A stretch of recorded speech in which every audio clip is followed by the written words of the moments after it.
আজকে আমরা যাচ্ছি বড়মার ওখানে নৈহাটি।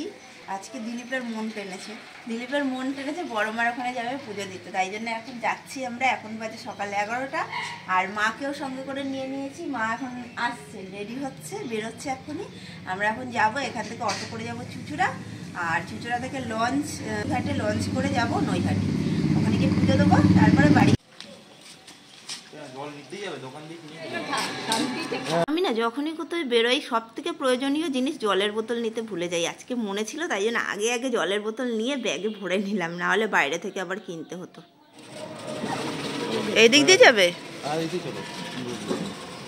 চলিয়ে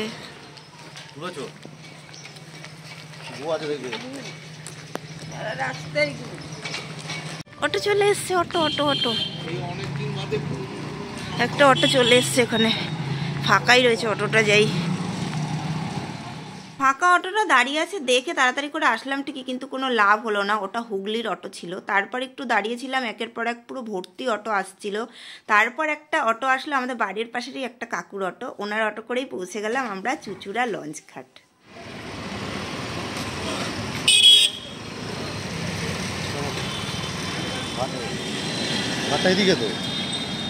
হ্যাঁ মনে হয়,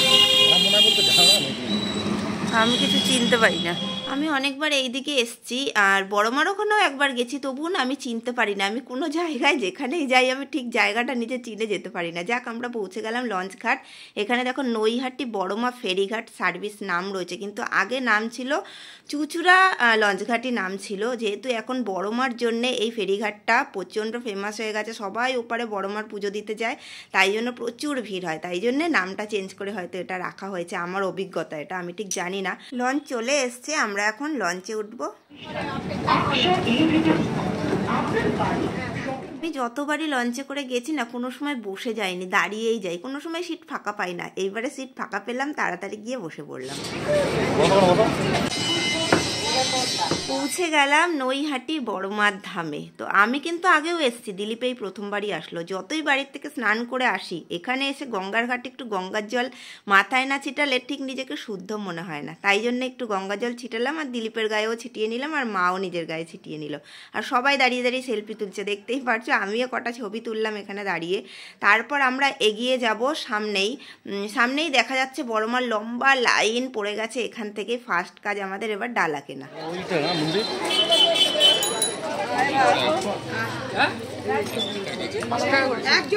আমি লাইনে দাঁড়িয়েছিলাম, দিলীপ এসে ডালা কিনে দিল আমার হাতে। এবার অপেক্ষা মায়ের দর্শনে।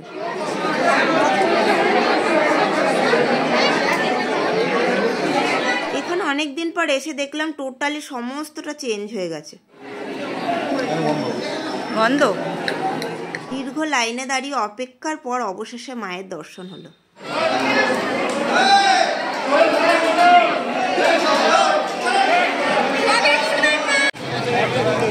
ভেতরে কোনো ছবি তোলা ভিডিও করা অ্যালাউ নেই, তবুও দিলীপ লুকিয়ে লুকিয়ে কিছু ক্লিপ তুলেছে বলে তোমাদের সাথে শেয়ার করতে পারলাম। যাক, আমাদের পুজো দেওয়া ভালো মতো হয়ে গেল, বেরিয়ে আসলো।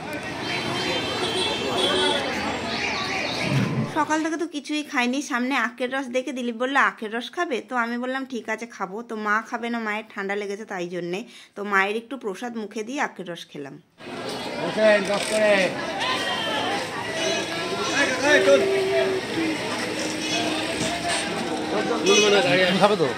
আমি খাবো না, ও আসবে।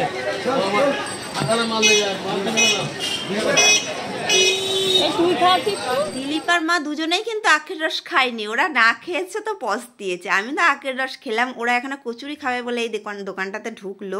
তো এই দোকানে কচুরি খেলো ওরা দুজনাই। আমাকে বলছিল খেতে, আমি সকালবেলা তেলে ভাজা খাবো না। তো খেয়ে এক কাণ্ড হলো এখানে। ঘাটে যাবে নাকি? না, আর কি করতে যাবে? কি হয়েছে? কচুরি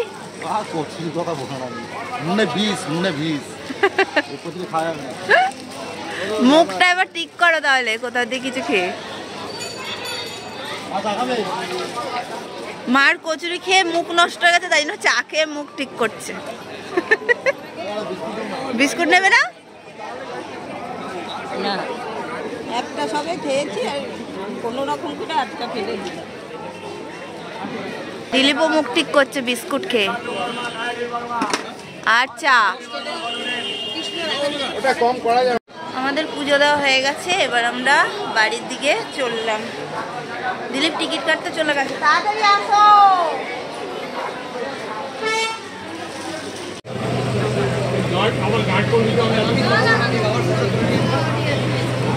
বড় মা না টানলে না এখানে আসা যায় না। আমরা অনেক দিন ধরেই আসবো করছি, দিলীপ যেহেতু কোনোদিন আসেনি, তো এখন টান পড়লো বলে আসতে পারলাম। যাক, বড় মাকে পুজো দিয়ে বড় মার আশীর্বাদ নিয়ে এবার আমরা বাড়ির দিকে ফিরছি। তোমাদের কেমন লাগলো ভিডিওটা অবশ্যই কমেন্টে জানিও। সবাই ভালো থাকো, দেখা হবে নেক্সট ব্লগে।